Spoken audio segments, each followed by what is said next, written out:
আজকে আমরা স্টার্ট করব নিউটনের গতিসূত্র অধ্যায়। নিউটনের গতিসূত্র অধ্যায়ে আমাদের সবথেকে যেটা গুরুত্বপূর্ণ ভৌত রাশি সম্বন্ধে জানতে হবে সেটি হলো বল এবং ভরবেগ। ঠিক আছে, তাহলে প্রথমে আমরা জানব ভরবেগ নিয়ে। ভরবেগ কি? ভরবেগ হচ্ছে ভর এবং বেগের সমন্বয়ে কোনো গতিশীল বস্তুতে যে গতীয় ধর্মের সৃষ্টি হয় তাকে বলা হয় ভরবেগ। বুঝতে পারা গেল কি বললাম? ভর এবং বেগের সমন্বয়ে কোনো গতিশীল বস্তুতে যে গতীয় ধর্মের সৃষ্টি হয় তাকে বলা হয় ভরবেগ। যেমন ধরে নাও যে একই রকমের একটি মালবাহী লরি এবং একটি খালি লরি, তার মানে মালবাহী লরিটির ভর বেশি এবং খালি লরিটির ভর কম। এখন দুটি লরি যদি একই বেগ নিয়ে যায় তাহলে আমরা বলতে পারবো যেহেতু মালবাহী লরির ভর বেশি সেই জন্য মালবাহী লরিটির ভরবেগও বেশি হবে, আর খালি গাড়িটির বা খালি লরিটির যেহেতু ভর কম সেই জন্য ওটারও ভর কম হবে, এটা আমরা বলতে পারি। বুঝতে পারা গেল কি বললাম? অপরপক্ষে যদি আমরা বলি যে দুটি লরির ভর একই কিন্তু বেগ আলাদা, তাহলে এক্ষেত্রে যে লরিটির বেগ বেশি হবে তার ভরবেগও বেশি হবে, আর যে লরিটির বেগ কম হবে তার ভরবেগ কম হবে।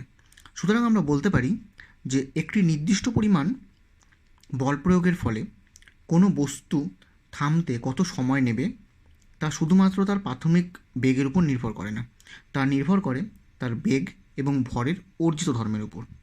আরেকভাবে আমরা বলতে পারি যে কোনো নির্দিষ্ট পরিমাণ সময়ের মধ্যে কোনো বস্তুকে থামাতে কত বল প্রয়োগ করতে হবে তা শুধুমাত্র তার প্রাথমিক বেগের উপর নির্ভর করে না, সেটা তার বেগ এবং ভরের অর্জিত ধর্মের উপর নির্ভর করে। তাই এই ধর্মটিকেই আমরা ভরবেগ বলতে পারি। আচ্ছা, এখন যদি আমরা ভরবেগের একক বলি তাহলে আমরা বলবো, তাহলে ভরবেগ বলতে আমরা কী বুঝলাম? ভরবেগকে প্রকাশ করা হয় পি দিয়ে, P equal to M V, অর্থাৎ ভরবেগ ইকুয়াল টু আমরা বলতে পারি ভর ইন্টু বেগ। তাহলে সিজিএস পদ্ধতিতে ভরবেগের একক আমরা কি বলতে পারি? আমরা বলতে পারি গ্রাম সেমি পার সেকেন্ড, আর এসআইতে আমরা বলতে পারি কেজি মিটার পার সেকেন্ড। এগুলো হচ্ছে ভরবেগের একক। বুঝতে পারা গেল কি বললাম? তাহলে ভরবেগের একক হচ্ছে সিজিএসে গ্রাম সেমি পার সেকেন্ড, আর এসআইতে কেজি মিটার পার সেকেন্ড। আর ভরবেগের মাত্রা যদি আমরা লিখি তাহলে ভরবেগের মাত্রা হবে M L T two the পাওয়ার -2, এটা হবে ভরবেগের মাত্রা। বুঝতে পারা গেল? এখন যদি আমরা নিউটনের গতিসূত্র নিয়ে আলোচনা করি তাহলে আমরা বলতে পারবো নিউটনের 3টা গতিসূত্র আছে। নিউটনের 3টা গতিসূত্র কী কী?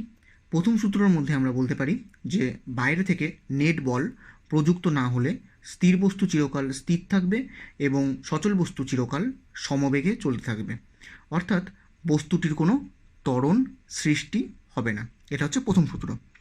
দ্বিতীয় সূত্রটি হচ্ছে কোনো বস্তুর ভর যদি অপরিবর্তিত থাকে তবে বস্তুটির উপর প্রযুক্ত বাহ্যিক নেট বল হলো বস্তুটির ভর এবং ত্বরণের গুণফল, অর্থাৎ বল যেদিকে প্রযুক্ত হবে ত্বরণও সেই দিকেই প্রযুক্ত হবে। আর তৃতীয় সূত্রটি হচ্ছে প্রত্যেক ক্রিয়ার সমান ও বিপরীত প্রতিক্রিয়া আছে। এটা 3টা সূত্র তোমরা আগেও পড়েছো, তোমাদের এটা সম্বন্ধে জানা আছে, তো এটা নিয়ে ওই জন্য বেশি ডেসক্রাইব করলাম না। এখন নিউটনের যে প্রথম সূত্র, সেই প্রথম সূত্র থেকে আমরা কী কী জিনিস জানতে পারি?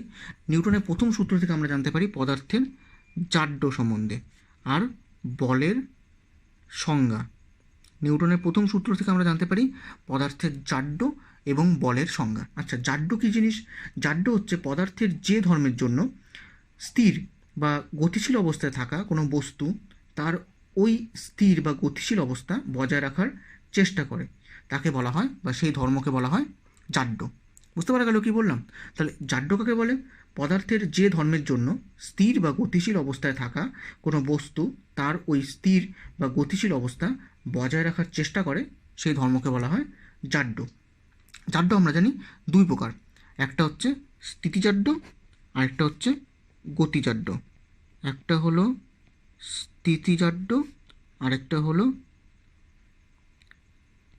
গতিজাড্য। এটা আমরা বলতে পারি একটা হচ্ছে স্থিতিজাড্য আর একটা হচ্ছে গতিজাড্য। স্থিতিজাড্য কাকে বলে? স্থির বস্তুর চিরকাল স্থির থাকার প্রবণতাকে বলা হয় স্থিতিজাড্য। স্থির বস্তুর চিরকাল স্থির থাকার প্রবণতাকে বলা হয় স্থিতিজাড্য। ঠিক আছে? তো স্থিতিজাড্যে যদি আমরা কিছু বাস্তব দৃষ্টান্ত দেখি তাহলে আমরা কি বলবো, যে একটা গাড়ি যখন হঠাৎ করে চলতে শুরু করে তখন সিটে বসা যাত্রী বা দাঁড়িয়ে থাকা যাত্রী পিছন দিকে হেলে পড়ে, কারণ গাড়িটি যখন স্থির ছিল তখন যাত্রীটির দেহ স্থির ছিল, আর গাড়িটি যখন চলতে শুরু করলো তখন তার সঙ্গে সঙ্গে দেহের নিচের অংশ সংলগ্ন গাড়িটিও গতিশীল হলো এবং উপরের অংশ তখনও স্থির অবস্থায় থাকতে চেষ্টা করলো। ফলে যাত্রী পিছন দিকে অর্থাৎ গাড়ির গতির বিপরীত দিকে হেলে পড়ল। আমরা এটা বলতে পারি যে নিচ থেকে উপরে সাজিয়ে রাখা এক থাক বইয়ের মাঝখান থেকে যখন একটা বইকে আমরা দ্রুত গতিতে টেনে বার করে নিয়ে আসি তখন ওই বইগুলি নিচের দিকে নেমে আসে কিন্তু থাকটি ভেঙে যায় না। অর্থাৎ এটি আমরা স্থিতিজাড্যের উদাহরণের মধ্যেও ফেলতে পারি। এখন যদি আমরা গতিজাড্যের সংজ্ঞা বলি তাহলে গতিজাড্যের সংজ্ঞাটা কী দাঁড়াবে? গতিশীল বস্তুর সমগতিতে সরলরেখা বরাবর গতিশীল অবস্থা বজায় রাখার প্রবণতাকে বলা হয় গতিজাড্য। বুঝতে পারা গেল কী বললাম? গতিশীল বস্তুর সমগতিতে সরল রেখা বরাবর গতিশীল অবস্থা বজায় রাখার প্রবণতাকে বলা হয় গতিজাড্য। গতিজাড্যের উদাহরণের মধ্যে আমরা বলতে পারি যে কোনো চলন্ত গাড়ি যদি হঠাৎ থামলে আরোহী সামনের দিকে ঝুঁকে পড়ে বা হুমড়ি খেয়ে পড়ে যায়।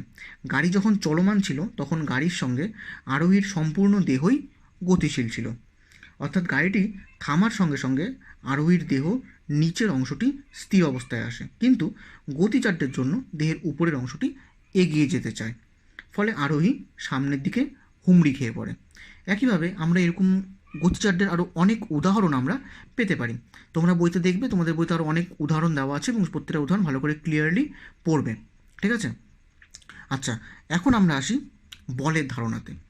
বলের ধারণার মধ্যে আমরা প্রথমে বলতে পারি বলের সংজ্ঞা। আচ্ছা, বলের সংজ্ঞা কাকে বলে? বলের সংজ্ঞা হচ্ছে বাইরে থেকে যা প্রয়োগ করে কোনো বস্তুর বেগের পরিবর্তন ঘটানো হয় বা পরিবর্তন ঘটানোর চেষ্টা করা হয় তাকে বলা হয় বল। কাকে বলছে? বাইরে থেকে যা প্রয়োগ করে কোনো বস্তুর বেগের পরিবর্তন ঘটানো হয় বা পরিবর্তন ঘটানোর চেষ্টা করা হয় তাকে বলা হয় বল। আচ্ছা, বল হচ্ছে আমরা জানি একটি ভেক্টর রাশি। ঠিক আছে? এখন আমাদের আলোচ্য বিষয় হলো জড়ত্বীয় এবং অজড়ত্বীয় নির্দেশতন্ত্র। আচ্ছা, ভূপৃষ্ঠ, আমরা যদি বলতে পারি যে ভূপৃষ্ঠ বা তার কাছাকাছি অবস্থিত কোনো একটা বস্তুর গতি নিয়ে যখন আমরা আলোচনা করি তখন ভূপৃষ্ঠকে আমরা একটা স্থির নির্দেশতন্ত্র হিসেবে ধরে নিই। অর্থাৎ ভূপৃষ্ঠে পড়ে থাকা একটা পাথর যতক্ষণ না কোনো বাহ্যিক বল প্রয়োগ করা হচ্ছে ততক্ষণ পাথরটি স্থির অবস্থায় থাকে। আবার সমবেগে গতিশীল একটি ট্রেনের মেঝেতে একটা গোলক সবসময় স্থির অবস্থায় থাকলেও দেখা যায় যে বাহ্যিক বল প্রয়োগ না করা পর্যন্ত গোলকটির মধ্যে কিন্তু কোনো গতির সৃষ্টি হচ্ছে না। সুতরাং আমরা বলতে পারি যে স্থির বা সমবেগে গতিশীল নির্দেশতন্ত্রে নিউটনের প্রথম গতিসূত্রটি প্রযোজ্য হয়। এই ধরনের স্থির বা সমবেগে গতিশীল যে কোনো নির্দেশতন্ত্রকে জড়ত্বীয় নির্দেশতন্ত্র বলা হয়। কি বললাম? স্থির বা সমবেগে গতিশীল যে কোনো নির্দেশতন্ত্রকে আমরা জড়ত্বীয় নির্দেশতন্ত্র বলতে পারি। শুধুমাত্র প্রথম গতিসূত্রই নয়, নিউটনের 3টি গতিসূত্রই এই জড়ত্বীয় নির্দেশতন্ত্রে কাজ করে। ঠিক আছে? এখন যদি আমরা ধরে নিই যে একটি ট্রেনের মেঝেতে একটি গোলক স্থির অবস্থায় আছে, ট্রেনটি হঠাৎ করে ত্বরণ সহ চলতে শুরু করলো, তাহলে দেখা যাবে যে গোলকটি পিছন দিকেও ত্বরণ সহ গতিশীল, অর্থাৎ গোলকটির মধ্যে বাইরে থেকে কোনো বল প্রয়োগ করা না হলেও গোলকটি স্থির অবস্থায় থাকলো না।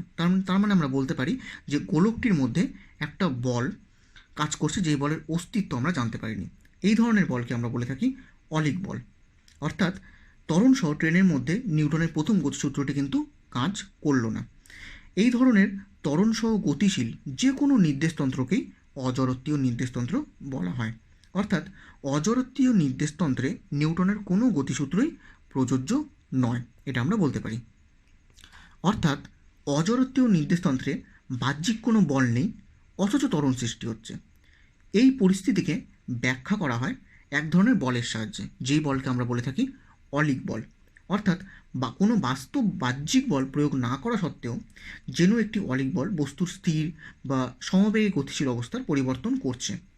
দৈনন্দিন জীবনে আমাদের সবথেকে পরিচিত অলিক বল হলো ঘূর্ণায়মান বস্তুর ক্ষেত্রে অপকেন্দ্র বল। যখন বৃত্তগতি চ্যাপ্টার পড়ানো হবে তখন সেখানে অপকেন্দ্র বল নিয়ে আলোচনা করা হবে, তখন সে অলিক বলটাকেই সেখানে আরও বিস্তারিতভাবে জানানো হবে। ঠিক আছে?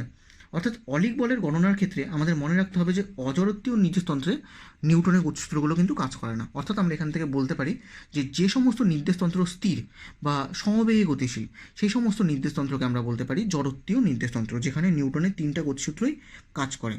আর যে সমস্ত নির্দেশতন্ত্র ত্বরণ সহ গতিশীল সেখানে নিউটনের কোনো গতিসূত্রই কাজ করে না, সেটাকে বলা হয় অজড়ত্বীয় নির্দেশতন্ত্র। বুঝতে পারা গেল? এখন আমাদের আলোচ্য বিষয় হলো নিউটনের দ্বিতীয় সূত্রের গাণিতিক রূপ। নিউটনের দ্বিতীয় সূত্রের গাণিতিক রূপ আমরা জানি F equal to M A. ঠিক আছে, অর্থাৎ যেখানে এফ হলো বস্তুর ভর, এম হচ্ছে যেখানে এফ হলো বস্তুর উপর প্রযুক্ত বল, এম হলো বস্তুর ভর, আর এ হচ্ছে ত্বরণ। তাহলে এখন যদি আমরা এম ইকুয়াল টু 1 করি, এ ইকুয়াল টু 1 করি, তাহলে আমরা বলতে পারবো এফ ইকুয়াল টু 1। অর্থাৎ আমরা এখান থেকে বলতে পারি যে একক ভরের উপর ক্রিয়া করে যে পরিমাণ বল একক ত্বরণ সৃষ্টি করতে পারে সেই পরিমাণ বলকে বলা হয় একক বল। বুঝতে পারা গেল? একক ভরের বস্তুর উপর ক্রিয়া করে যে পরিমাণ বল একক ত্বরণ সৃষ্টি করতে পারে তাকে বলা হয় একক বল। অর্থাৎ এটাকে যদি আমরা ক্যালকুলাস অনুযায়ী বা কলনবিদ্যা অনুযায়ী যদি আমরা লিখে থাকি তাহলে আমরা বলবো F equal to M into DV by DT. আর এটাকে যদি আমরা ভেক্টর ফর্মে লিখি তাহলে আমরা বলবো F vector equal to M A vector. বুঝতে পারা গেল? এখন যদি আমরা বলের একক নিয়ে আলোচনা করি তাহলে আমরা বলবো যে সিজিএস পদ্ধতিতে বলের একক, এটা আমরা আগেও পড়েছিলাম।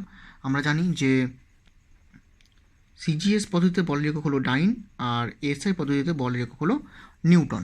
ঠিক আছে, সিজিএস পদ্ধতিতে বলের একক ডাইন আর এসআই পদ্ধতিতে নিউটন। তাহলে এক ডাইনের সংজ্ঞা আমরা কি বলতে পারি, যে বল 1 গ্রাম ভরের উপর ক্রিয়া করে 1 সেমি পার সেকেন্ড স্কোয়ার ত্বরণ সৃষ্টি করতে পারে তাকে বলা হয় এক ডাইন। বুঝতে পারা গেল কি বললাম? যে বল 1 গ্রাম ভরের বস্তুর উপর ক্রিয়া করে 1 সেমি পার সেকেন্ড স্কোয়ার ত্বরণ সৃষ্টি করতে পারে তাকে বলা হয় এক ডাইন। আর এক নিউটন কাকে বলে? যে বল 1 কেজি ভরের বস্তুর উপর ক্রিয়া করে 1 মিটার পার সেকেন্ড স্কোয়ার ত্বরণ সৃষ্টি করতে পারে তাকে বলা হয় এক নিউটন। বুঝতে পারা গেল? যে বল 1 কেজি ভরের বস্তুর উপর ক্রিয়া করে 1 মিটার পার সেকেন্ড স্কোয়ার ত্বরণ সৃষ্টি করতে পারে তাকে বলা হয় এক নিউটন। তাহলে আমরা যদি বলের মাত্রা বলি তাহলে আমরা জানি যে F equal to M A. তাহলে এফ ইকুয়াল টু এম এর উপর বেস করে যদি আমরা বলের মাত্রা বলি তাহলে বলের মাত্রা হবে M L T two the পাওয়ার -2। এটা হচ্ছে বলের মাত্রা। ঠিক আছে, তাহলে এখন বলের সঙ্গে যদি আমরা ভরবেগের একটা সম্পর্ক বের করি তাহলে আমরা দেখতে পারবো যে আমরা জানি F equal to M A, আর এ মানে আমরা জানি বেগের পরিবর্তন বাই সময়। অর্থাৎ আমরা বলতে পারি F equal to M V minus M U divided by T, অর্থাৎ ভরবেগের পরিবর্তন বাই সময়। অর্থাৎ আমরা বলতে পারি যে ভরবেগের পরিবর্তনের হারকেই আমরা ক্রিয়াশীল বল বলতে পারি। বুঝতে পারা গেল? ভরবেগের পরিবর্তনের হারকে আমরা ক্রিয়াশীল বল বলতে পারি। তাহলে আমরা জানি যে বলের সিজিএস এবং এসআই এককের মধ্যে যে সম্পর্ক আছে, অর্থাৎ 1 newton equal to 10 to the power 5 dyne. এটা আমরা জানি যে 1 newton equal to 10 to the power 5 dyne. এটা এটা এটা আমরা ছোটোবেলায় বের করেছিলাম যে কী করে এটিকে বের করা হয়। বুঝতে পারা গেল? এখন যদি আমরা বলের দিক নিয়ে আলোচনা করি তাহলে আমরা বলতে পারবো যে নিউটনের দ্বিতীয় গতিসূত্র যে শুধুমাত্র বলের মানকে নয় বলের দিককেও নির্দেশ করেছে। অর্থাৎ আমরা বলতে পারি যে প্রযুক্ত বলের অভিমুখ হবে ত্বরণের দিকে। যেহেতু আমরা দেখতে পাচ্ছি যে F vector equal to M A vector, এই সূত্র অনুযায়ী বলতে পারি যে প্রযুক্ত বলের অভিমুখ আর ত্বরণের অভিমুখ একই দিকে হবে। অর্থাৎ কোনো একটা বস্তুর ত্বরণ কোন দিকে ঘটছে তা দেখে বোঝা যায় যে বস্তুটির উপর বল কোন দিকে প্রযুক্ত হচ্ছে। অর্থাৎ আমরা বলতে পারি যে বস্তুত এফ ইকুয়াল টু এম এ সমীকরণে উভয় পক্ষে যেহেতু ভেক্টর সাইন আছে এবং ভেক্টর সাইন থেকে আমরা বলতে পারি যে প্রযুক্ত বলের দিক হবে বস্তুটির ত্বরণের দিক। স্পষ্টতই আমরা বলতে পারি যে কোনো সচল বস্তুর গতি যদি বিপরীত দিকে বল প্রযুক্ত হলে বস্তুটির গতির বিপরীত দিকেই ত্বরণ সৃষ্টি হবে। অর্থাৎ বস্তুটির বেগ ক্রমশ কমতে থাকলে বস্তুটির মধ্যে মন্দন সৃষ্টি হবে। যেমন কোনো একটা বস্তু যদি গতিশীল হয়, এটা যেটা আমরা বলতে পারি যে কোনো একটা বস্তু ভি বেগে গতিশীল, তো কোনো একটা বস্তু যদি ভি বেগে গতিশীল হয় তাহলে আমরা এখান থেকে বলতে পারবো যে বস্তুটিকে থামাতে হলে আমাকে যে বল প্রয়োগ করতে হবে সেই বলটা আমাকে উল্টো দিকে প্রয়োগ করতে হবে। তার মানে ওর মধ্যে উল্টো দিকে ত্বরণ সৃষ্টি হবে, কিন্তু ও যেই দিকে গতিশীল ছিল সেই দিকে ওর মধ্যে একটা মন্দন সৃষ্টি হবে। বুঝতে পারা গেল কি বললাম? এখন যদি আমরা কোনো ধ্রুবক ভরের বস্তুর উপর যতক্ষণ ধরে বল ক্রিয়া করে ততক্ষণই তার মধ্যে ত্বরণ থাকে। এটা আমরা মনে রাখবে যে কোনো একটা বস্তুর মধ্যে যতক্ষণ ধরে বল ক্রিয়াশীল থাকবে ততক্ষণ ধরে বস্তুর মধ্যেও ত্বরণ ক্রিয়াশীল থাকবে। অর্থাৎ আমরা বলতে পারি F equal to M A সমীকরণ থেকে যখন এফ ইকুয়াল টু জিরো তখন এ ইকুয়াল টু জিরো, অর্থাৎ এফ ইকুয়াল টু জিরো হওয়ার সঙ্গে সঙ্গেই বস্তুটির বেগের আর কোনো পরিবর্তন ঘটে না। আবার উল্টোভাবে আমরা বলতে পারি যে কোনো একটা বস্তুর মধ্যে যখন ত্বরণ থাকবে তখন তার মধ্যে বল প্রযুক্ত হচ্ছে, এটা আমরা বলতে পারি। অর্থাৎ যদি এ নট ইকুয়াল টু জিরো হয় তাহলে এফও নট ইকুয়াল টু জিরো হবে। ঠিক আছে, নেক্সট আলোচ্য বিষয় হলো বস্তুর ওজন। বস্তুর ওজন বলতে আমরা কি বলি? পৃথিবী যে বল দ্বারা কোনো বস্তুকে আকর্ষণ করে তাকে ওই বস্তুর ওজন বা ভার বলা হয়। অর্থাৎ একে আমরা পৃথিবীর আকর্ষণ অভিকর্ষীয় বল নামেও বল নামে পরিচিত এটি। অর্থাৎ এই বলের জন্য কোনো একটি বস্তুর মধ্যে যে ত্বরণ সৃষ্টি হয় সেটা হচ্ছে অভিকর্ষ ত্বরণ, এবং এই ত্বরণ সর্বদা নিম্নমুখী হয়। সুতরাং আমরা বলতে পারি যে এম ভরের কোনো বস্তুর ওজন ডাব্লু হলে F equal to M A সমীকরণ থেকে আমরা বলতে পারি যে W equal to M G. তাহলে F equal to M A সমীকরণ থেকে আমরা বলতে পারছি W equal to M G, অর্থাৎ বস্তুর ওজন ইকুয়াল টু বস্তুর ভর ইন্টু অভিকর্ষ ত্বরণ।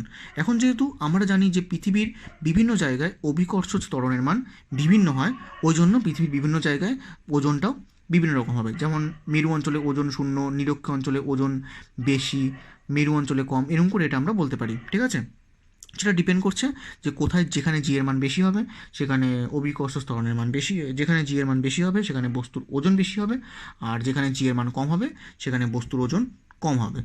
এখানে এই অভিকর্ষ ত্বরণের মানের পরিবর্তন কোন জায়গায় কীরকম করে হচ্ছে সেটা নিয়ে আমরা পরে আলোচনা করব।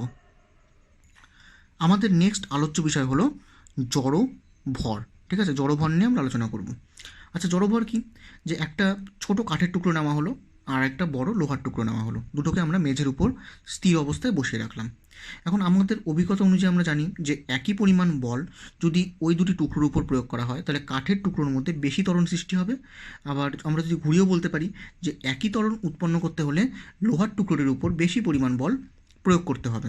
অর্থাৎ কাঠের টুকরোটির তুলনায় লোহার টুকরোটির স্থিতিজাড্যের পরিমাণটা বেশি, এটা আমরা বলতে পারি। অর্থাৎ যে বস্তুর ভর বেশি, তাহলে আমরা বলতে পারি যে কোনো একটা বস্তুর ভর তার স্থিতিজাড্যকে নির্দেশ করছে। শুধু স্থিতিজাড্যের ক্ষেত্রে নয়, গতিজাড্যের ক্ষেত্রেও এটা সমানভাবে প্রযোজ্য।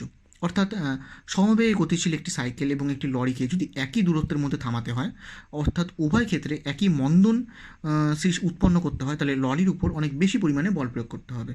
সুতরাং আমরা বলতে পারি যে সাইকেলের তুলনায় লরিটির গতিজাড্যের মান বেশি, এবং এক্ষেত্রেও বস্তু দুটির ভর তাদের গতিজাড্যের মানকে নির্দেশ করে। ঠিক আছে, তাই বলা যায় যে বস্তুর ভরই হলো তার জাড্যের মান। এই কারণেই এই ভরকে জড়ভর বলা হয়। বুঝতে পারা গেল কি বললাম? নেক্সট টপিক হলো বলের ঘাত। ঠিক আছে, বলের ঘাত বলতে আমরা কী বুঝি? কোনো বস্তুর উপর কিছু সময় ধরে একটি স্থির মানের বল ক্রিয়া করলে ওই বলের মান এবং বলের ক্রিয়াকালের গুণফলকে বলা হয় বলটির ঘাত বা আবেগ। বুঝতে পারা গেল কি বললাম? কোনো বস্তুর উপর কিছু সময় ধরে একটি স্থির মানের বল ক্রিয়া করলে ওই বলের মান এবং বলের ক্রিয়াকালের গুণফলকে, অর্থাৎ আমরা কোনো একটা বস্তুর উপর এফ বল প্রয়োগ করলাম এবং টি সময় ধরে প্রয়োগ করলাম, তাহলে এফ ইন্টু টি অর্থাৎ ক্রিয়াশীল বলের মান এবং বলের ক্রিয়াকালের গুণফল, তাকে বলা হচ্ছে বলের ঘাত বা আবেগ। ঠিক আছে, তাহলে বলের ঘাত বলতে আমরা বুঝি এফ ইন্টু টি। এখন যেহেতু আমরা জানি F equal to M A, তাহলে F equal to M A হলে আমরা বলতে পারি F equal to M into V minus U by T. That means F equal to M V minus M U divide by T. তাহলে আমরা এখান থেকে লিখতে পারি যে F into T equal to M V minus M U, অর্থাৎ F into T equal to M V minus M you. এখান থেকে আমরা বলতে পারি যে এফ ইন্টু টি মানে হচ্ছে বলের ঘাত আর M V minus M U মানে হচ্ছে ভরবেগের পরিবর্তন। অর্থাৎ বলের ঘাত বা আবেগ ইকুয়াল টু বস্তুটির ভরবেগের পরিবর্তন, এটা আমরা বলতে পারি। তার মানে আমরা এখান থেকে বলতে পারি যে কোনো একটি বস্তুর ভরবেগের পরিবর্তন বস্তুটির উপর প্রযুক্ত ঘাতের সঙ্গে সমান হয়।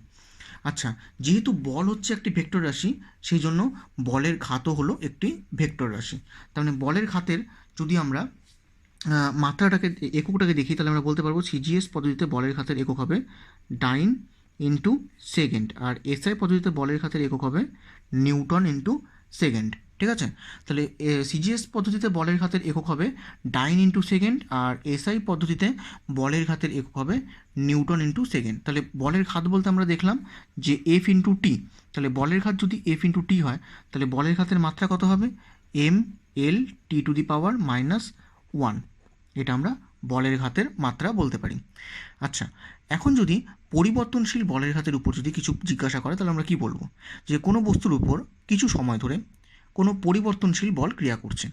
এক্ষেত্রে ক্রিয়াশীল বলের ঘাত নির্ণয় করার জন্য ওই সময়কে অসংখ্য ক্ষুদ্র ক্ষুদ্র সময় অবকাশে ভাগ করা হয়, এবং সময়ের এই অবকাশগুলির খুবই ক্ষুদ্র হওয়ার জন্য আমরা ধরতে পারি যে প্রতিটি সময় অবকাশের জন্য ক্রিয়াশীল বলটি ধ্রুবক থাকে। অর্থাৎ বলের ঘাত যেটা আমাদের আছে, বলের ঘাত, সেই বলের ঘাতকে যদি আমরা নর্মাল ইন্টিগ্রেশন ফর্মে লিখি তাহলে আমরা বলতে পারবো ইন্টিগ্রেশন 0 to t fdt, এই ফর্মে আমরা বলের ঘাতকে লিখতে পারি। ঠিক আছে, আচ্ছা, যদি আমরা বলের ঘাতকে যদি লেখচিত্রের মাধ্যমে দেখাই তাহলে এটাকে আমরা বলের ঘাতকে লেখচিত্রের মাধ্যমে কিরকম করে বলতে পারবো? সেটাকে যদি দেখতে হয় তাহলে আমরা বলতে পারি যে এই বরাবর যদি আমরা ক্রিয়াশীল বল নিই, আর এই বরাবর যদি আমরা সময় নিই, আর এই বরাবর যদি কোনো একটা গ্রাফকে চিহ্নিত করা হয় তাহলে এই গ্রাফের যে এরিয়াটা হবে সেই এরিয়াটা থেকে আমরা বলের ঘাত বের করতে পারবো। অর্থাৎ বল সময় লেখচিত্রে যে ক্ষেত্রফল, সেই ক্ষেত্রফলই বলের ঘাতকে নির্দেশ করে। বুঝতে পারা গেল? নেক্সট টপিক হলো ঘাত বল। ঘাত বল কাকে বলে?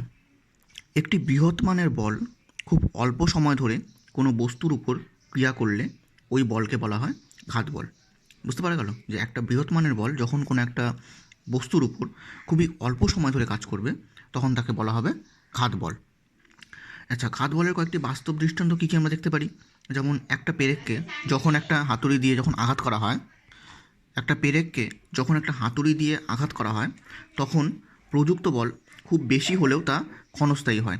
সুতরাং হাতুড়ি দিয়ে পেরেক পোঁতার সময় হাতুড়ি দ্বারা প্রযুক্ত বল হলো একটি ঘাত বল, এটা আমরা বলতে পারি। এই ঘাত বল ক্রিয়া করার জন্য পেরেকের মধ্যে একটি বলের ঘাত সৃষ্টি হয়, এই কারণে পেরেকটি দেওয়ালে গেঁথে যায়। অ্যাজ ফর এক্সাম্পল, ফুটবলে যখন কিক করা হয়, ফুটবলে কিক করার সময় পা দিয়ে খুব জোরে আঘাত করা হয়, কিন্তু পায়ের সঙ্গে ফুটবলের সংস্পর্শ থাকে খুব অল্প সময়ের জন্য।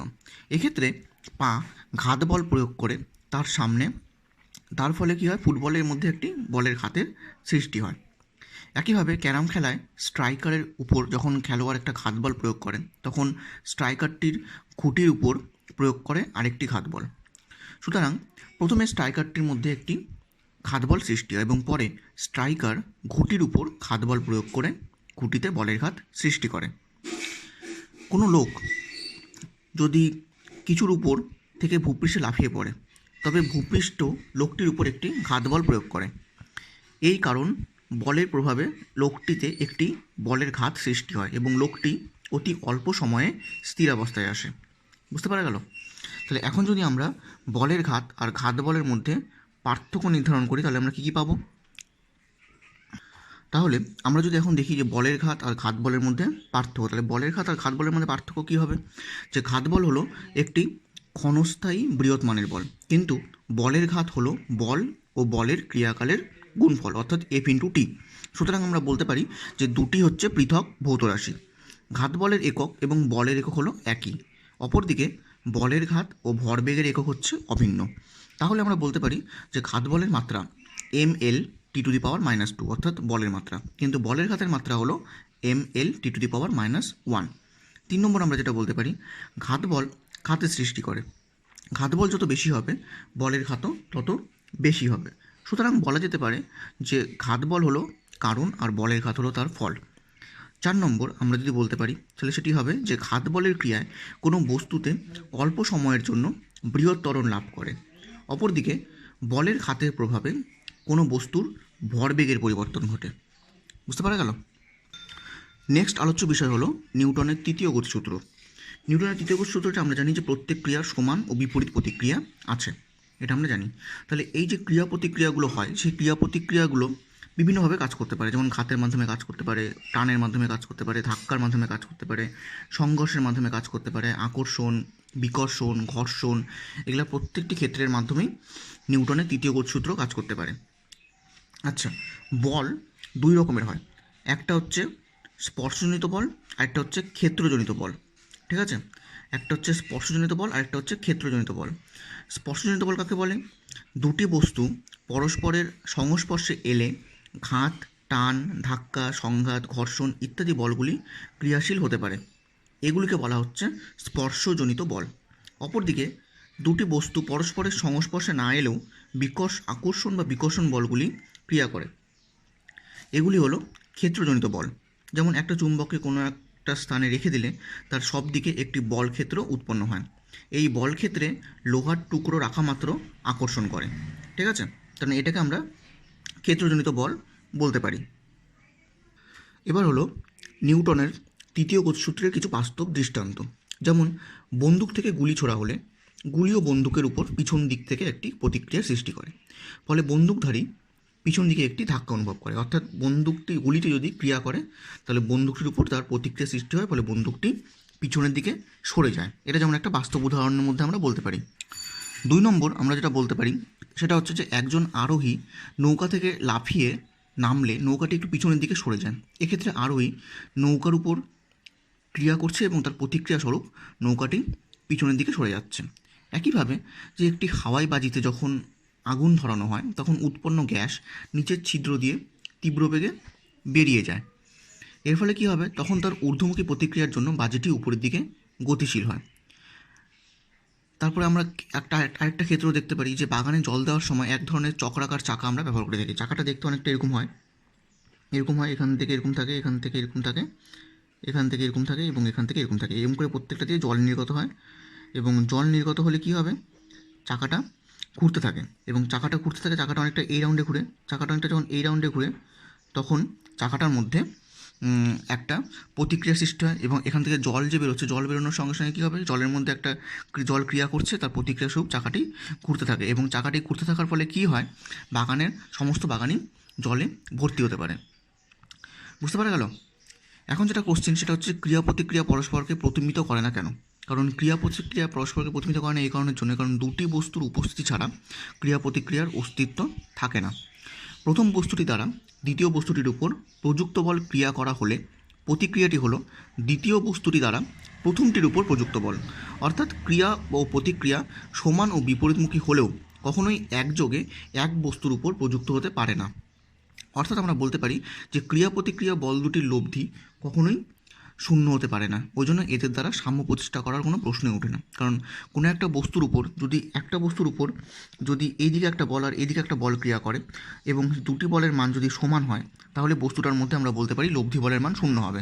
কিন্তু ক্রিয়া প্রতিক্রিয়া সবসময় একই বস্তুর উপর কাজ করে না, ক্রিয়া যে বস্তুর উপর কাজ করবে প্রতিক্রিয়া ঠিক অন্য বস্তুর উপর কাজ করবে, ওই জন্য তাদের ক্ষেত্রে লব্ধিটা শূন্য হয় না বা লব্ধি থাকার কোনো প্রশ্নই ওঠে না। ওই জন্যই ক্রিয়া প্রতিক্রিয়া পরস্পরের উপর সাম্য প্রতিষ্ঠা করতে পারে না। বুঝতে পারা গেল? নেক্সট টপিক হলো ক্রিয়া প্রতিক্রিয়ার উপর ভিত্তি করে অনুভূমিক তলে হাঁটা। অনুভূমিক তলে হাঁটা বলতে আমরা কীরকম করে হাঁটি? অনুভূমিক তলে ধরে নেওয়া হলো এবি একটি তল, ঠিক আছে, আমরা ধরে নিলাম যে এবি একটি তল, এই এবি তলের উপর একজন লোক হেঁটে যাচ্ছে। এখন লোকটি ওই তলের উপর দিয়ে হেঁটে যাওয়ার সময় তলের মধ্যে তির্যকভাবে একটা বল প্রয়োগ করে। এখন তলের মধ্যে যখন তির্যকভাবে একটা বল প্রয়োগ করে, ধরলাম তলের মধ্যে তির্যকভাবে একটা পি বল প্রয়োগ করলো, ঠিক আছে, তলের মধ্যে যখন তির্যকভাবে পি বল প্রয়োগ করলো, এখন এই বলটি প্রয়োগ করার সঙ্গে সঙ্গে তলটিও লোকটির উপর সমান এবং বিপরীতমুখী অপর একটি বল প্রয়োগ করবে, যেটাকে ধরা হলো আর, ঠিক আছে, এবং এই বলটি যেহেতু লোকটির উপর প্রযুক্ত হচ্ছে তাই এটি লোকটির গতি সৃষ্টি করবে। অর্থাৎ এই যে বলটা গেল, এই বলটাকে আমরা দুটো উপাংশে ভাঙতে পারবো এমন করে। অর্থাৎ আরকে যদি আমরা নর্মাল উপাংশ আর হরাইজন্টাল উপাংশ যদি আমরা ভাঙি তাহলে আমরা দেখতে পারবো যে আরের দুটো উপাংশ আমরা পাচ্ছি, একটা হচ্ছে উলম্ব উপাংশ এন আর একটা হচ্ছে অনুভূমিক উপাংশ হচ্ছে এফ। এবং এই উলম্ব উপাংশ লোকটির নিম্নমুখী ওজনের বিরুদ্ধে ক্রিয়া করছে, কারণ লোকটির যে ওজন সেই ওজনটা এমজি কাজ করছে নিচের দিকে, এবং এমজি যখন নিচের দিকে কাজ করছে তখন লোকটির যে ঊর্ধ্বমুখী প্রতিক্রিয়া সেটা কাজ করছে উপরের দিকে। তাহলে আমরা বলতে পারি যে লোকটি নিজের দ্বারা প্রযুক্ত বল তার গতির প্রত্যক্ষ কারণ নয়, কারণ ওই বলের প্রতিক্রিয়ার জন্যই সে হাঁটতে পারছে। মানে লোকটি যে মাটিতে যে বল প্রয়োগ করছে সেই বলের জন্য কিন্তু লোকটি হাঁটতে পারছে না, লোকটি হাঁটতে পারছে তার প্রতিক্রিয়া বলের জন্য, কারণ এই প্রতিক্রিয়া বলকে দুটো উপাংশে ভাগ করা হচ্ছে, একটা অনুভূমিক উপাংশ আর একটা হচ্ছে উলম্ব উপাংশ। এই উলম্ব উপাংশটা লোকটির ওজনকে প্রতিনিধিত্ব করছে এবং অনুভূমিক উপাংশের জন্য লোকটি সামনের দিকে এগিয়ে যাচ্ছে, এটা আমরা বলতে পারি। অর্থাৎ আমরা বলতে পারি যে কোনো মসৃণ পথে মাটির ঘর্ষণজনিত বাধা কম হলে মাটির উপর প্রযুক্ত বলের অনুভূমিক উপাংশের মান খুব একটা বাড়ানো যায় না। খুব বাড়াতে গেলে পা পিছলে যাওয়ার সম্ভাবনা থাকে, তাই মসৃণ রাস্তার উপর দিয়ে দ্রুত হাঁটা যায় না। বুঝতে পারা গেল? নেক্সট টপিক হলো পাখির আকাশে ওড়া। পাখি যখন ওসি অভিমুখে, অর্থাৎ এই অভিমুখে, যেমন নাম দিলাম ওসি অভিমুখ, ওসি অভিমুখে যদি পাখিটি উড়ে যেতে চায় তাহলে সে ডানার সাহায্যে ওর এই দিক এবং এই দিক, অর্থাৎ ও এ অভিমুখে এবং ওবি অভিমুখে দুটো করে বল ক্রিয়া করে এবং একই সঙ্গে বায়ু এদের উপর একটি প্রতিক্রিয়া সৃষ্টি করে। অর্থাৎ সেই প্রতিক্রিয়াটা আমরা বলতে পারি একটা এদিকে এবং একটা এদিকে, অর্থাৎ ও ই আর একটা হচ্ছে ও ডি, এবং তার প্রতিক্রিয়া স্বরূপ ওসি অভিমুখে পাখিটি উঠতে পারে। অর্থাৎ আমরা বলতে পারি যে একটি পাখি যখন ওসি অভিমুখে উড়ে যেতে চায় তখন সে তার দুটি ডানা দিয়ে বায়ুর উপর ও এ এবং ওবি অভিমুখে বল প্রয়োগ করে এবং একই সঙ্গে বায়ুও ওই এবং ওডি অভিমুখে প্রাকৃতির উপর প্রতিক্রিয়া বল প্রয়োগ করে এবং এই প্রতিক্রিয়া বল দুটি যেহেতু পাখির উপর প্রযুক্ত হচ্ছে তাই এই বল দুটি পাখির গতি সৃষ্টি করে এবং পাখিটি দুটি দানা দিয়ে সমান বল প্রয়োগ করলে ওসি দিকটি হচ্ছে লব্ধি প্রতিক্রিয়ার দিক, কাজেই পাখিটি ওসি অভিমুখে উড়ে যেতে পারে এবং পাখিটি যখন একটি ডানা দিয়ে অপর ডানার তুলনায় কম বল প্রয়োগ করে তখন লব্ধি প্রতিক্রিয়া আর ওসি অভিমুখে ক্রিয়া করে না। অর্থাৎ যেদিকে কম বল প্রযুক্ত হয় দুটা ভেক্টরের মধ্যে, এই ভেক্টর এবং এই ভেক্টর দুটা ভেক্টরের মধ্যে যেদিকে কম বল প্রযুক্ত হবে পাখিটি সেই দিকে উড়ে যাবে। স্পষ্টতই বায়ুশূন্য স্থানে পাখি প্রয়োজনীয় প্রতিক্রিয়া বল পায় না বলেই পাখি উড়তে পারে না। এইভাবে করে পাখির হচ্ছে উড়ার কার্যনীতি আমরা বলতে পারি। নেক্সট টপিক হলো মসৃণ কপিকলের মাধ্যমে বস্তুর গতি। অর্থাৎ আমরা এখানে একটা ছবি অঙ্কন করলাম, এই ছবির মধ্যে দেখতে পাচ্ছি যে এটা হচ্ছে একটা স্মল এম ভরের বস্তু, এই বস্তুটিকে সুতোর সাহায্যে একটি কপিকল দিয়ে একটা বড় বস্তুর সঙ্গে ঝোলানো আছে, যেখানে আমরা বলতে পারি যে capital M greater than small M. তাহলে ক্যাপিটাল এম গ্রেটার দেন যদি স্মল এম হয় তাহলে আমরা এখান থেকে বলতে পারবো যে ক্যাপিটাল এম ভরের যে বস্তুটা আছে সেই বস্তুটা নিচের দিকে গতিশীল হবে। অর্থাৎ ক্যাপিটাল এম ভরের বস্তুর মধ্যে নিচের দিকে কাজ করবে এমজি, আর যখনই নিচের দিকে এর মধ্যে এমজি কাজ করবে তখনই এর উল্টো দিকে সুতোর মধ্যে টি টান কাজ করবে। একইভাবে সুতোর প্রতিক্রিয়া স্বরূপ উল্টো দিকে এখানে একটা টি টান কাজ করবে, যার জন্য স্মল এম ভরের বস্তুটা এদিকে গতিশীল হওয়ার চেষ্টা করবে। তাহলে সমগ্র সংস্থাটির ত্বরণ যদি আমরা এ ধরে নিই, সমগ্র সংস্থাটির ত্বরণ এ ধরলে আমরা এখান থেকে বলতে পারি যে ক্যাপিটাল এম ভরের বস্তুর ক্ষেত্রে মানে এটা এই ধরনের যে সমীকরণগুলো থাকে বা এই ধরনের যে চিত্রগুলো থাকে এগুলোকে আমরা বলে থাকি ফ্রি বডি ডায়াগ্রাম। ঠিক আছে, এই ফ্রি বডি ডায়াগ্রামগুলোর ক্ষেত্রে আমাদের প্রথমে গতির সমীকরণ তৈরি করতে হয়। গতির সমীকরণ তৈরি করে নেওয়ার পরে তারপর সেখান থেকে ত্বরণের মান বা টানের মান এই জিনিসগুলো বের করতে হয়। তাহলে এটা হচ্ছে সেই মসৃণ কপিকলের মাধ্যমে কোনো একটা বস্তুর গতি। তাহলে এখানে যেটা বললাম যে capital M greater than small M, তাহলে capital M greater than small M যদি হয় তাহলে এখানে ক্যাপিটাল এম ভরের বস্তুটি নিচের দিকে নামার চেষ্টা করবে এবং স্মল এম ভরের বস্তুটি এই দিক দিয়ে যাওয়ার চেষ্টা করবে। এর ফলে ক্যাপিটাল এম ভরের বস্তুর ক্ষেত্রে আমরা যদি এখানে গতির সমীকরণটা প্রয়োগ করি তাহলে আমরা বলতে পারবো M G minus T equal to M A. ঠিক আছে, কারণ এখানে এমজিটা বড়, টিটা ছোটো, তাহলে এদের মধ্যে যে লব্ধি বল কাজ করছে এমজি মাইনাস টি, সেই লব্ধি বল ইকুয়ালটা আমরা বলতে পারি এম এ, যেটাকে আমরা 1 নম্বর নাম দিলাম। একইভাবে করে এখানে যখন কাজ করছে এখানে তো তাহলে এর যে নিচ বরাবর যে এমজি কাজ করছে এই নিচ বরাবর এমজির কোনো ভ্যালু নাই এখানে, কারণ যেহেতু এটা অনুভূমিক উপাংশ তাহলে এই অনুভূমিক উপাংশের ক্ষেত্রে আমরা বলতে পারি যে T equal to small M A. অর্থাৎ আমাদের এখান থেকে যে ইকুয়েশনটা আসছে অর্থাৎ M G minus T equal to M A আর T equal to M A, তো টি ইকুয়াল টু এম এর ক্ষেত্রে আমরা যদি এই দুটো সমীকরণকে সমাধান করি, সমাধান করলে আমরা টানের মান আর ত্বরণের মানটা আমরা পেয়ে যাবো। তাহলে দুটো সমীকরণ সমাধান করলে আমরা দেখবো যে ত্বরণের মানটা যেটা বেরোবে, ত্বরণের মানটা বেরোবে capital M divided by small M plus capital M into G, এই মানটা বেরোচ্ছে। তাহলে আমরা দেখতে পাচ্ছি এই রাশিমালাটার মধ্যে যে capital M plus small M এই টার্মটা হচ্ছে এই যে টোটাল টার্মটা এই টার্মটা কি একের থেকে ছোটো হওয়ার জন্য এ লেস দেন জি, এটা আমরা বলতে পারি। অর্থাৎ অনুভূমিক তলটি এবং কপিকলটি যদি ঘর্ষণহীন হয় তাহলে এ বস্তুটি জি এর সমান ত্বরণ অর্জন করতে পারে না, ঠিক আছে। আর এখান থেকে আমরা যে টানের মানটা পাবো সমাধান করলে, টানের মানটা বেরোবে capital M divided by 1 plus capital M by small M into G. আমরা এখান থেকে টানের মান পাবো এইটা, বুঝতে পারা গেল। অর্থাৎ আমরা বলতে পারি যে এখানে টি লেস দ্যান এম জি হবে, অর্থাৎ টি লেস দ্যান এম জি হলে আমরা বলতে পারি যে সুতার টান বি বস্তুর ওজনের চেয়ে কম, ঠিক আছে। অর্থাৎ সুতোর টান বি বস্তুর ওজনের চেয়ে কম হবে। এটা ধরলাম এ বস্তু, এটা ধরলাম বি বস্তু।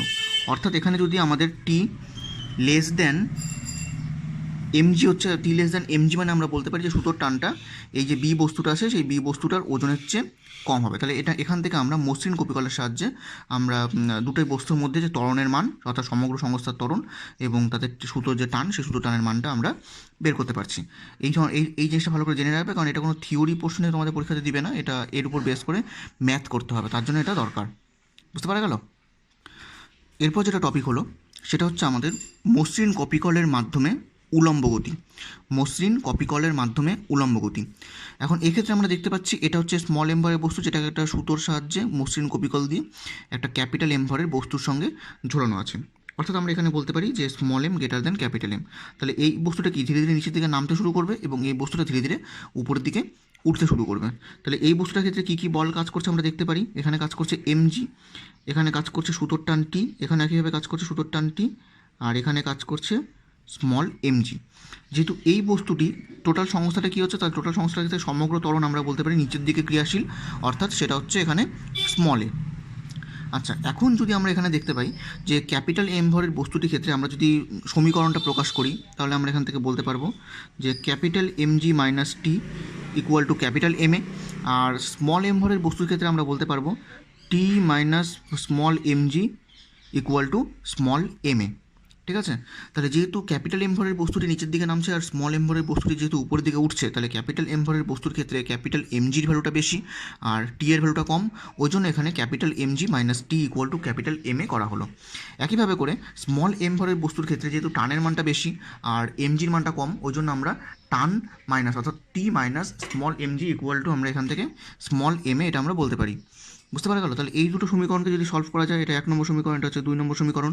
এই দুটো সমীকরণকে যদি সলভ করা যায় তাহলে আমরা এখান থেকে যে টানের ভ্যালু পাবো, আর সেটা হচ্ছে 2 capital M small M divided by capital M plus small M into G. এটা তোমরা সমাধান করবে, আমি সমাধানটা করছি না, সমাধান তোমরা নিজেরা করতে পারবে। সমাধান করলে আমরা এখান থেকে টি এর মানটা পাবো T equal to 2 M G by capital M plus small M into G. আর এখান থেকে যে ত্বরণের মানটা বেরোবে সেই ত্বরণের মানটা হচ্ছে এ ইকুয়াল টু আমরা বলতে পারি এখান থেকে capital M minus small M divided by capital M plus small M into G. আমরা এখান থেকে এই ত্বরণের মানটা পেয়ে যাব, বুঝতে পারা গেল। তাহলে এই দুটো সমীকরণ সমাধান করে নিয়ে আমরা এখান থেকে টানের মান, সুতোর টানের মান, আর এখান থেকে হচ্ছে যে ত্বরণের মান, সেই ত্বরণের মানটা আর টানের মানটা আমরা বের করতে পারি। দেখো বুঝতে পারা গেল কিনা টোটালটা এখান থেকে। নেক্সট টপিক হলো চলন্ত লিফটে প্রতিক্রিয়া।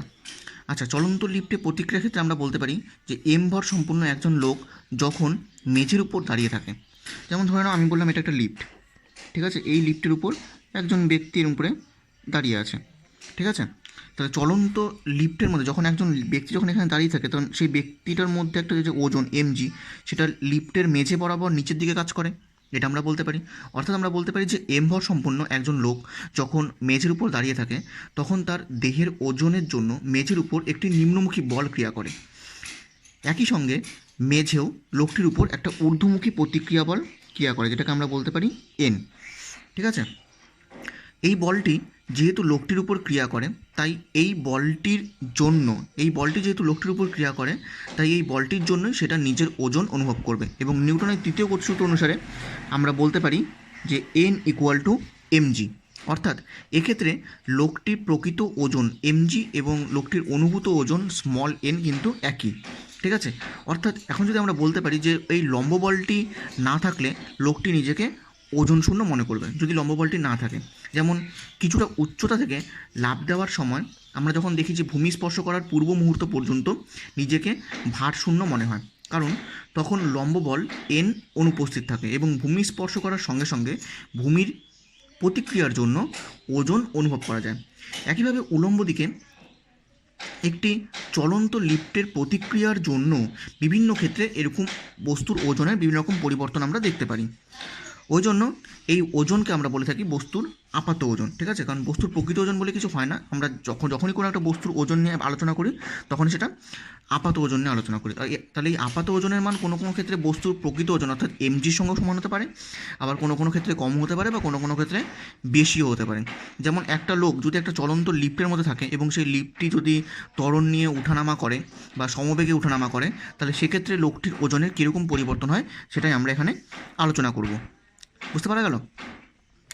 আমাদের 1 নম্বর যেটা আছে সেটা হচ্ছে যে লিফটটি যদি এ ত্বরণ নিয়ে উপরের দিকে উঠে, অর্থাৎ লিফটটি যদি এ ত্বরণ নিয়ে উপরের দিকে উঠা বলতে বোঝাচ্ছে যে এ মন্দন নিয়ে নিচের দিকে নামা। তাহলে লিফটটা যদি এ ত্বরণ নিয়ে উপরের দিকে উঠে তাহলে বলতে পারছি এর ঊর্ধ্বমুখী প্রতিক্রিয়া বলটা বেশি হবে আর নিম্নমুখী বলটা কম হবে। অর্থাৎ আমরা বলতে পারি এখান থেকে N minus M G equal to M A. কোনো একটা লিফট যদি এ ত্বরণ নিয়ে উপরের দিকে উঠে তাহলে N minus M G equal to M A আমরা বলতে পারি, অর্থাৎ এন ইকুয়াল টু আমরা বলতে পারি এম ইন্টু জি প্লাস এ।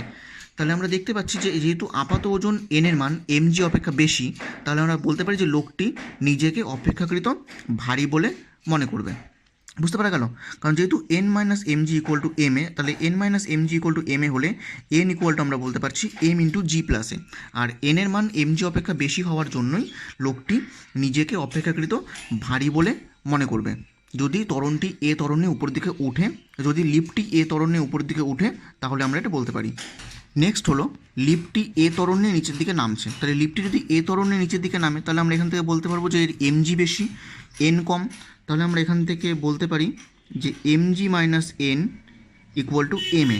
তাহলে এখান থেকে এন ইকুয়াল টু দাঁড়াবে M into G minus A. অর্থাৎ এ ত্বরণে নামা বলতে পারছি এখানে এ লেস দেন জি, ঠিক আছে? এ লেস দেন জি ত্বরণ নিয়ে নামছে।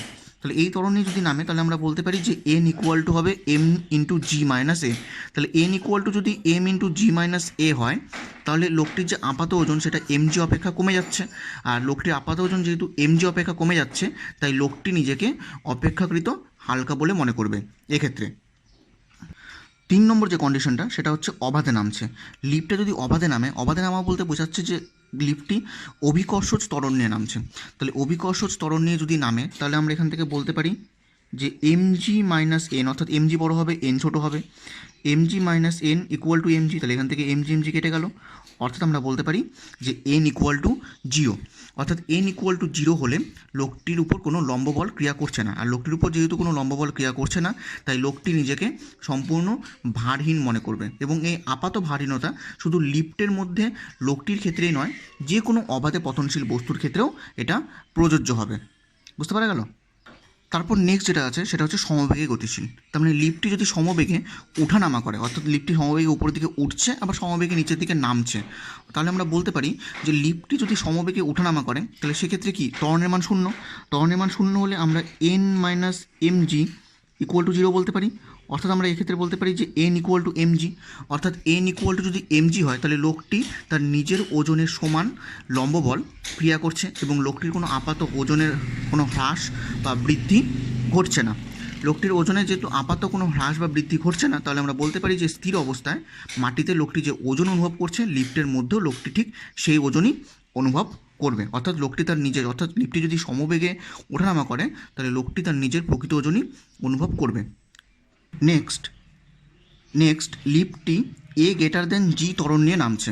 তাহলে লিফটটি যদি এ গ্রেটার দেন জি ত্বরণ নিয়ে নামে মানে অভিকর্ষজ ত্বরণ অপেক্ষা বেশি ত্বরণ নিয়ে ও নিচের দিকে গতিশীল, তাহলে আমরা এক্ষেত্রে বলতে পারি যে M G minus N equal to M A. অর্থাৎ N equal to M into G minus A. যেহেতু জি মাইনাস এ আর এখানে যেহেতু বলা হচ্ছে যে এ গ্রেটার দেন জি, আর এ গ্রেটার দেন জি হলে আমরা এখান থেকে বলতে পারি যে এই মানটা কী হয়ে যাচ্ছে, নেগেটিভ হয়ে যাচ্ছে। এই মানটা নেগেটিভ হয়ে যাওয়া মানে আমরা বলতে পারি যে লম্ব বল যেখানে সবসময় ঊর্ধ্বমুখী কাজ করতো এখানে কিন্তু লম্ব বলটা কাজ করছে নিম্নমুখী। অর্থাৎ বস্তুর ওজন নিম্নমুখী হলে আমরা জানি লম্ব বল ঊর্ধ্বমুখী হয়, কিন্তু লম্ব বল যদি নিম্নমুখী হয় তাহলে বস্তুর ওজন কী হবে, ঊর্ধ্বমুখী হবে। এর ফলে লিফটের মধ্যে দেখা যাবে যে লোকটির পা আর মেঝে সংস্পর্শে থাকবে না, বরং তার মাথা লিফটের ছাদে গিয়ে ঠেকবে। অনুরূপভাবে আমরা বলতে পারি যে লিফটের মধ্যে সব বস্তুই মেঝের সংস্পর্শ ছেড়ে ছাদে গিয়ে জমা হবে। এই ঘটনাকে বলা হয় অতি ভারীণতা, অর্থাৎ আমরা বলতে পারি যে লোকটি সম্পূর্ণভাবে হাওয়াতে ভাসবে। এই ঘটনাকে আমরা বলে থাকি অতি ভারীণতা। বুঝতে পারা গেল কী বললাম? তাহলে এখানে হচ্ছে লিফটের আমরা টোটাল 5 রকমের প্রতিক্রিয়া পেলাম।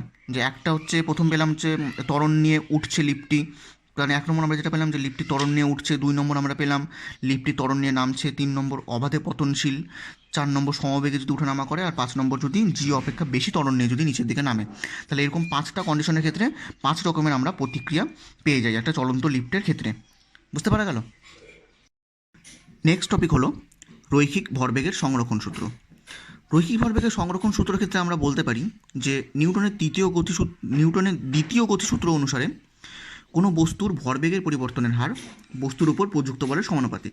অর্থাৎ আমরা বলতে পারি যে F proportional to M V minus M U divide by T. এটা আমরা জানি যে ভরবেগের পরিবর্তনের হার বস্তুর উপর প্রযুক্ত বলের সমানুপাতিক। তাই বস্তুটির উপর যদি কোনো বাহ্যিক বল প্রযুক্ত না হলে তার ভরবেগের কোনো পরিবর্তন হবে না, বা ভরবেগের পরিবর্তন শূন্য হবে। এই সিদ্ধান্ত থেকে আমরা বলতে পারি যে এটি শুধুমাত্র একটিমাত্র বস্তুর ক্ষেত্রে প্রযোজ্য নয়, এটি যে কোনো বস্তুর ক্ষেত্রেই প্রযোজ্য হতে পারে। অর্থাৎ বস্তু সমষ্টি যে সমস্ত বস্তু নিয়ে গঠিত তাদের নিজেদের মধ্যে পারস্পরিক ক্রিয়া এবং আন্তঃক্রিয়া করতে পারে। অর্থাৎ আমরা বলতে পারি যে বস্তুগুলির মধ্যে পরস্পরের সঙ্গে যখন সংঘর্ষের ফলে, অর্থাৎ পরস্পরের উপর মহাকর্ষ বল প্রয়োগের ফলে বা অন্য কোনো কারণে আন্তঃক্রিয়া করতে পারে, এবং এই বলগুলি বা বস্তু সমষ্টির আভ্যন্তরীণ বল কখনোই বাহ্যিক বল নয়। কারণ এই যে বলগুলোকে ক্রিয়া করছে মহাকর্ষ বল বা বিভিন্ন রকম আন্তঃক্রিয়াজনিত বল, এগুলো প্রত্যেকটাই বস্তুর মধ্যে ক্রিয়াশীল আভ্যন্তরীণ বল, বা এগুলো কোনো বাহ্যিক বল নয়। অর্থাৎ আমরা যদি এখানে রৈখিক ভরবেগের সংরক্ষণ সূত্রের উপর ভিত্তি করে যদি আমরা এর বিবৃতিটি বলি, তাহলে আমরা বলতে পারবো যে কোনো বস্তু সমষ্টির উপর কোনো বাহ্যিক বল প্রযুক্ত না হলে, কি বললাম, কোনো বস্তু সমষ্টির উপর কোনো বাহ্যিক বল প্রযুক্ত না হলে বস্তুগুলির মধ্যে আন্তঃক্রিয়া ঘটলেও নির্দিষ্ট অক্ষ বরাবর ওই বস্তু সমষ্টির মোট রৈখিক ভরবেগ সংরক্ষিত থাকবে। অর্থাৎ আমরা এটা বলতে পারি, বুঝতে পারা গেল কি বললাম, যে কোনো বস্তু সমষ্টির উপর কোনো বাহ্যিক বল প্রযুক্ত না হলে বস্তুগুলির মধ্যে আন্তঃক্রিয়া ঘটলেও নির্দিষ্ট অক্ষ বরাবর ওই বস্তু সমষ্টির মোট রৈখিক ভরবেগ সংরক্ষিত থাকবে। অর্থাৎ রৈখিক ভরবেগের কোনো পরিবর্তন ঘটবে না। আচ্ছা, এটা যদি আমরা বিবৃতিটি যদি আমরা ব্যাখ্যা করতে চাই, তাহলে আমরা করতে পারবো যে এখানে একটা বস্তু নেওয়া হলো, এখানে একটা বস্তু নেওয়া হলো, এটা হচ্ছে M1 ভরের বস্তু, এটা হচ্ছে M2 ভরের বস্তু, তারা এখানে গিয়ে সংঘর্ষ করলো, এবং সংঘর্ষ করার পর এটা হলো একটা বস্তু এবং এটা হলো একটা বস্তু, মানে এটা ধরলাম M1 ভরের বস্তু, এটা হলো M2 ভরের বস্তু। এটা হচ্ছে U1 বেগে গতিশীল ছিল, এটা হচ্ছে U2 বেগে গতিশীল। একইভাবে এটার বেগ হলো V1 এবং এটার বেগ হলো V2। তার মানে যেখানে U1 গ্রেটার দেন U2 আর এখানে হচ্ছে V2 গ্রেটার দেন V1, তাহলে আমরা এখান থেকে বলতে পারি যে এই দুটো বস্তুকে যখন সংঘর্ষ করবে, সংঘর্ষ করার পর যখন দুটো বস্তু V1 V2 বেগে যখন গতিশীল হবে, তখন আমরা বলতে পারবো যে সংঘর্ষের আগে এদের ভরবেগ অর্থাৎ M1 U1 plus M2 U2 equal to সংঘর্ষের পরে ভরবেগ M1 V1 plus M2 V2। যেহেতু এখানে কোনো বাহ্যিক কোনো বল প্রয়োগ করা হচ্ছে না, তাহলে আমরা এখান থেকে বলতে পারি যে সংঘর্ষের আগে এদের মোট রৈখিক ভরবেগ আর সংঘর্ষের পর এদের মোট রৈখিক ভরবেগ অপরিবর্তিত থাকবে। তাহলে আমরা বলতে পারি এই বিবৃতিটি যে কোনো বস্তু সমষ্টির উপর কোনো বাহ্যিক বল প্রযুক্ত না হলে বস্তুগুলির মধ্যে আন্তঃক্রিয়া ঘটলেও নির্দিষ্ট অক্ষ বরাবর ওই বস্তু সমষ্টির মোট রৈখিক ভরবেগ সংরক্ষিত থাকে, এর কোনো পরিবর্তন হয় না। বুঝতে পারা গেল কি বললাম? নেক্সট বিষয় হলো নিউটনের তৃতীয় গতিসূত্র থেকে ভরবেগের সংরক্ষণ সূত্র প্রমাণ। নিউটনের তৃতীয় গতিসূত্র থেকে আমরা ভরবেগের সংরক্ষণ সূত্রটি কীভাবে প্রমাণ করব? তাহলে আমরা ধরে নিলাম যে দুটি বস্তুর উপর যদি কোনো বাহ্যিক বল ক্রিয়া না করে, তাদের সংঘর্ষের সময় তারা পরস্পরের উপর একটা ক্ষণস্থায়ী ঘাত বল প্রয়োগ করবে, এবং নিউটনের তৃতীয় গতিসূত্র অনুসারে আমরা বলতে পারি যে প্রথম বস্তুর উপর প্রযুক্ত ঘাত বল দ্বিতীয় বস্তুর উপর প্রযুক্ত ঘাত বলের সমান এবং বিপরীতমুখী। অর্থাৎ আমরা বলতে পারি যে F21 equal to minus F12, এটা আমরা এখান থেকে বলতে পারি। যেহেতু F21 ঘাত বলটি প্রথম বস্তুর উপর প্রযুক্ত হয় এবং সংঘর্ষের সময়কাল যদি T হয়, তাহলে আমরা এখান থেকে বলতে পারি যে F21 into T equal to M1 V1 minus M1 U1। ঠিক আছে, অনুরূপভাবে F12 ঘাত বলটি যদি দ্বিতীয় বস্তুর উপর প্রযুক্ত হয়, তাহলে আমরা এখান থেকে বলতে পারি যে F12 into T equal two M2 V2 minus M2 U2। ঠিক আছে, তাহলে এখান থেকে হচ্ছে বলের ঘাত, প্রথম বস্তুর উপর বলের ঘাত বের করলাম, দ্বিতীয় বস্তুর উপর বলের ঘাত বের করলাম, কারণ বলের ঘাত মানে আমরা জানি ভরবেগের পরিবর্তন, সেখান থেকে বের করা হলো। যেহেতু ক্রিয়া প্রতিক্রিয়া অনুযায়ী আমরা জানি যে F21 equal to minus F12, তাহলে এই ভ্যালুগুলো যদি আমরা এখানে পুট করে দিই তাহলে আমরা এখান থেকে বলতে পারবো যে M1V1 minus M1U1 equal to M2V2 minus M2U2। এটাকে সাজিয়ে লিখলে আমরা বলতে পারবো M1U1 plus M2U2 equal to M1V1 plus M2V2। অর্থাৎ আমরা বলতে পারি যে সংঘর্ষের আগে বস্তু দুটির মোট ভরবেগ এবং সংঘর্ষের পর বস্তু দুটির মোট ভরবেগ, অর্থাৎ আমরা এখান থেকে বলা যায় যে মোট রৈখিক ভরবেগ সর্বদা অপরিবর্তিত আছে, কোনো রকম কোনো পরিবর্তন হচ্ছে না। বুঝতে পারা গেল? তাহলে আমরা এখানে নিউটনের তৃতীয় গতিসূত্র থেকে আমরা রৈখিক ভরবেগের সংরক্ষণ সূত্রটি প্রমাণ করতে পারি। ঠিক আছে, নেক্সট হলো ভরবেগের সংরক্ষণ সূত্র থেকে নিউটনের তৃতীয় গতিসূত্রর প্রমাণ। আচ্ছা, ভরবেগের সংরক্ষণ সূত্র থেকে নিউটনের তৃতীয় গতিসূত্রের প্রমাণটা আমরা কীভাবে করতে পারি? তো ধরে নেওয়া হলো দুটি বস্তু, এবং দুটি বস্তুর আমরা কী করলাম, প্রারম্ভিক ভরবেগ একটার P1 এবং একটার P2 আমরা ধরে নিলাম, এবং টি সময় ধরে দেখা গেল যে সেই বস্তু দুটি পরস্পরের সংস্পর্শে আছে, এবং টি সময় ধরে বস্তু দুটি যখন তাদের পরস্পরের সংস্পর্শে আছে তখন তাদের ভরবেগ পরিবর্তিত হয়ে হলো P1' এবং P2'। এটা আমরা কনসিডার করলাম। তাহলে আমরা রৈখিক ভরবেগের সংরক্ষণ সূত্র অনুসারে বলতে পারি যে সংঘর্ষের আগে ভরবেগ ইকুয়াল টু তাদের সংঘর্ষের পরে ভরবেগ। ঠিক আছে, তাহলে এটাকে যদি আমরা এভাবে সাজিয়ে নিই, অর্থাৎ P1' minus P1 equal to minus P2' minus P2। এখন এটাকে যদি আমরা টি দিয়ে ডিভাইড করে দিই, অর্থাৎ P1' minus P1 divide by T equal to minus P2' minus P2 divide by T. অর্থাৎ যদি আমরা এটাকে এমন করে বলতে পারি তাহলে এখান থেকে আমাদের আসছে যে প্রথম বস্তুটির ভরবেগের পরিবর্তনের হার ইকুয়াল টু দ্বিতীয় বস্তুটির ভরবেগের পরিবর্তনের হার। তার প্রথম বস্তুটির ভরবেগের পরিবর্তনের হার মানে আমরা বলতে পারি যে প্রথম বস্তুর উপর প্রযুক্ত বল, অর্থাৎ যেটাকে আমরা F21 দিয়ে রিপ্রেজেন্ট করছি, আর দ্বিতীয় বস্তুর উপর প্রযুক্ত বল যেটাকে হচ্ছে F12 দিয়ে রিপ্রেজেন্ট করা হচ্ছে। অর্থাৎ আমরা বলতে পারি যে এখানে একটি হলো ক্রিয়া এবং অপরটি হলো প্রতিক্রিয়া, অর্থাৎ এটাকে যদি আমরা ক্রিয়া বলি তাহলে এটাকে আমরা বলবো মাইনাস প্রতিক্রিয়া। অর্থাৎ আমরা এখান থেকে বলতে পারি যে দুটি বস্তুর মধ্যে পারস্পরিক ক্রিয়া প্রতিক্রিয়া সমান এবং বিপরীত, এটিকে আমরা বলতে পারি নিউটনের তৃতীয় গতিসূত্র। তাহলে আমরা এখানে নিউটনের ভরবেগের সংরক্ষণ সূত্র থেকে নিউটনের তৃতীয় গতিসূত্রটি আমরা এখানে প্রমাণ করতে পারি। বুঝতে পারা গেল? নেক্সট টপিক হলো বন্দুকের প্রতিক্ষেপ। অর্থাৎ একটা বন্দুক থেকে যখন গুলি ছোড়া হয় তখন গুলি এবং বন্দুক, মানে গুলি ছোড়ার আগে কী হয়, গুলি এবং বন্দুক দুজনেই স্থির অবস্থায় থাকে, অর্থাৎ উভয়ের ভরবেগ শূন্য। কিন্তু গুলি ছোড়া হলে গুলিটি যখন সামনের দিকে এগিয়ে যায়, অর্থাৎ সামনের দিকে যখন ভরবেগ পায়, তখন ভরবেগের সংরক্ষণ সূত্র অনুযায়ী আমরা বলতে পারি যে বন্দুকটিও একই ভরবেগ নিয়ে পিছনের দিকে সরে যাবে, ফলে বন্দুকধারী পিছন দিক থেকে একটি ধাক্কা অনুভব করবে। এটাকে আমরা বলে থাকি বন্দুকের প্রতিক্ষেপ বেগ। অর্থাৎ আমরা এখানে ধরে নিই যে M1 হচ্ছে একটা গুলির ভর, আর একটা গুলির বেগ যদি V1 হয়, আর বন্দুকের ভর যদি M2 হয়, আর বন্দুকের প্রতিক্ষেপ বেগ যদি V2 হয়, তাহলে আমরা ভরবেগের সংরক্ষণ সূত্র থেকে আমরা বলতে পারি যে সংঘর্ষের আগে যেহেতু গুলি আর বন্দুক দুজনেই স্থির অবস্থা ছিল, ওই জন্য গুলির ভরবেগ আর বন্দুকের ভরবেগ টোটালটাই 0 হবে, এবং সংঘর্ষের পর আমরা বলতে পারি যে M1V1 প্লাস M2V2, অর্থাৎ গুলির ভরবেগ M1V1 আর বন্দুকের ভরবেগ হচ্ছে M2V2। তাহলে এখান থেকে আমরা যদি V2 মানটা বের করি তাহলে V2 ইকুয়াল টু বেরোবে minus M1 divide by M2 into V1। এই V2কে আমরা বলছি বন্দুকের প্রতিক্ষেপ বেগ। আচ্ছা, এই V2কে আমরা বলছি বন্দুকের প্রতিক্ষেপ বেগ। আচ্ছা, তাহলে আমাদের এখান থেকে বলা যায় যে V1 এবং V2 বেগ দুটি পরস্পর বিপরীতমুখী, অর্থাৎ গুলি যেদিকে গতিশীল হয় বন্দুকের গতি তার বিপরীত দিকে হয়। ঠিক আছে, বাহ্যিক বলের অনুপস্থিতিতে শুধুমাত্র নিজেদের মধ্যে পারস্পরিক ক্রিয়া প্রতিক্রিয়ার জন্য দুটি বস্তু স্থিরাবস্থা থেকে গতিশীল হলে আমরা এই সূত্রটি প্রয়োগ করতে পারি। কি বললাম?